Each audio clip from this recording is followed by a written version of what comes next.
a unique perspective on things. So give me your view, the commander's view of how the mission's been going. You expressed some concern before launch about the complexity of it and how everything had to happen right on time, and it seems to have done that. So what's your assessment? Yeah, Bill, good to talk to you again. As you remember from our conversation a few weeks ago, as I went through all of the intricacies of the operation that had to happen to get MRM docked and talking to space station, I started scaring myself talking to you and making sure that happened yesterday with the crew and everybody working together, everyone on the ground. Turned out to be absolutely fantastic. We were elated. I'm sorry, not yesterday, the day before. But the spacewalk we did yesterday was another difficult spacewalk, and the boys outside performed flawlessly and got us well ahead of our timeline.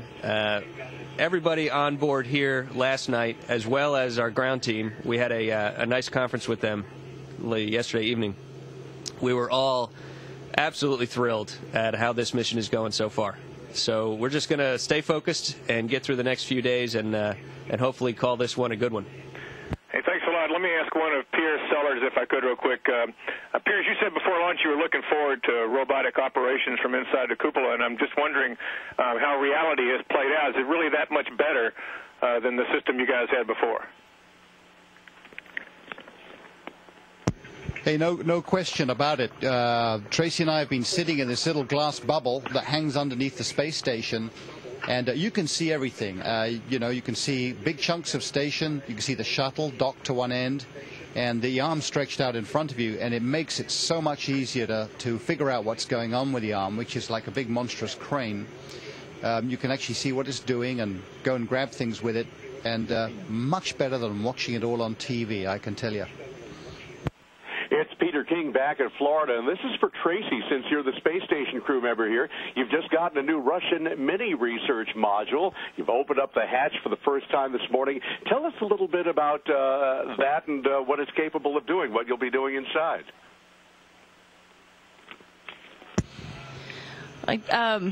I think the answer to that is yet to come. The Russian crewmates have just opened up the hatch and looked inside, and I went back to get an update, and it sounds like it's full of stuff, and not the least of which are hardware that must be removed before they can actually get to all of the goods that they're to bring out into the space station. So I think there's a little bit of work to be done before we can go in and start enjoying it and utilizing it for the laboratory that it's intended to be. But it's a great addition to the space station, and especially for our Russian segment. And I think that we can look forward to some relief in terms of stowage, as well as some extra space to do the very valuable experiments that we've brought on board. Well, speaking of jam-packed, the first two EVAs have been jam-packed. For Tony Antonelli, since you're the spacewalk choreographer, you're already ahead on the battery installed. So what are some of the other things you hope that EVA can accomplish tomorrow? Yeah, the only thing I hope they accomplish is back in safe. I kind of feel a little bit responsible for them when they're outside. The team, however, is trying to get a lot of extra work done, and so they're putting that list together right now.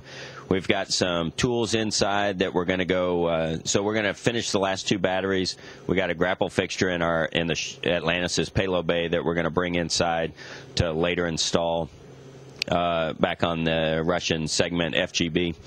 That's our regular plan tasks, and then some of the get-aheads are resupply some of the toolboxes that are outside. Basically, just like you would at home, you end up using all your tools, and they don't all end up right back in their slots in the toolboxes, so we're going to do some of that cleanup. We've got some ammonia jumpers to connect and a few other things that the ground team's putting together for us, and we'll spend the afternoon studying that up, so we're ready to do it tomorrow. That's Bill Harwood again with a quick one for Tracy. And Tracy, what's it like to launch on a Soyuz? And how tough has it been, or maybe tough's the wrong word, what's it been like adjusting to life in space, full-time operations aboard the space station? Just wondering about being away from your family, the isolation, all of that. Oh, well, it's hard to put all of that in a nutshell. I'll tell you that launching on a Soyuz is, I'd say, a bit different from launching on a shuttle. And not the least of which is the environment that you're in. having launched on a shuttle and being in Florida and surrounded by all that is familiar, to launch and live in Baikonur for 2 weeks and also leave your home in Houston and family and friends months prior to that, really makes the mission start a lot earlier than the moment that the rocket lights. I can tell you that the Soyuz itself is a very robust vehicle, and it's very interesting, the differences between a solid rocket like the shuttle launches with and the liquid engines of a Soyuz rocket. And the fact that the Soyuz actually hangs on its launch pad rather than bolted to it also creates an interesting sensation the moment of liftoff. And there's a lot more yawing involved in the launch, as well as more G's being pulled. The life on board the Soyuz is, of course, different than shuttle. You have much more cozy quarters, and but much fewer people to share that with. It's I could go on and on. The differences are very unique and very curious as well, but suffice it to say that it is a vehicle that I felt very safe in, and a ride that I'll never forget. Living on board the space station, I was warned by those who have come before me and spent many months here on station that it takes about 3 weeks to actually kind of feel your legs out, aren't under you anymore, and to start actually utilizing this place for what it is, a floating laboratory. But it's not until about the 6-week period, which I'm reaching now, where you actually feel like you got a handle on the place. And so, and I do feel a lot more skilled at moving around this very large ship than I did when I first got here, of course, and I'm in awe every day of what our countries have accomplished, and feel very privileged being here. Well, Thanks Atlantis and ISS, thanks so much for some great answers this morning from CBS News.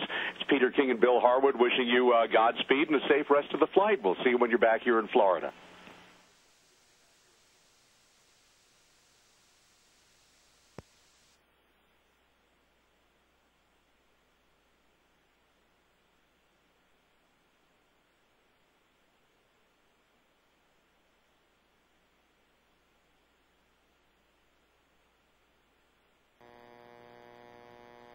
The crew has been working to open up the hatch between the brand new Rassvet module and the rest of the International Space Station. Right now you're seeing the layout of the station in its current configuration. They've reported that they've seen some metal shavings floating around inside MRM-1, and what it sounds like the crew was talking about was as they move things around inside this brand new module, that's when the shavings they saw were released into the environment. Oleg Kotov, the Expedition 23 commander, reported that those metal shavings are limited to the inside of MRM-1, Rassvet. So the Russian flight control team has asked them to stand down from the remainder of the day's activities so that they can analyze it overnight and figure out what they want the crew to do. This is one of the reasons why the crew members, both Russian and American, and all the other international partners do wear protective masks and other items whenever they open up brand new modules.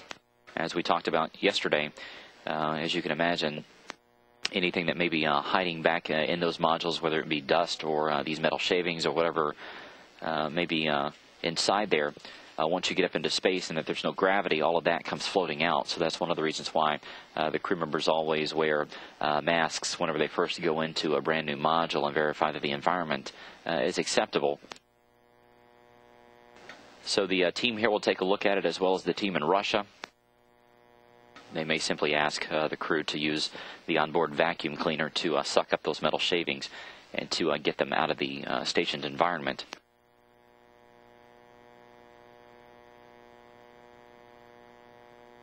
But other than that, the crew is enjoying some off-duty time now. They've had a very busy first half of this mission.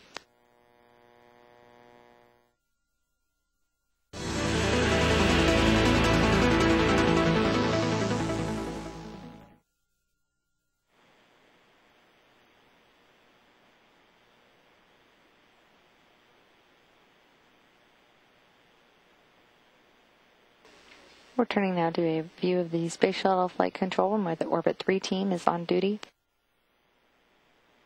The team here is early in their shift a shift that focuses on the review of the procedures and plans for the upcoming day's activities and any rework to the overall timeline. In general, everything remains as planned for the next day's activities, which will highlight the third and final spacewalk of the mission, that EVA to be conducted by Garrett Reisman and Mike Good. Two are spending the night in the Quest airlock in preparation for that EVA. That's part of a normal pre-breathe procedure for spacewalk activity. The two are sleeping in a reduced atmosphere in that isolated module, and that helps to purge nitrogen from their bloodstream. If without that preventative measure, they could experience a condition similar to the bends, which is experienced by scuba divers. So again, they have instituted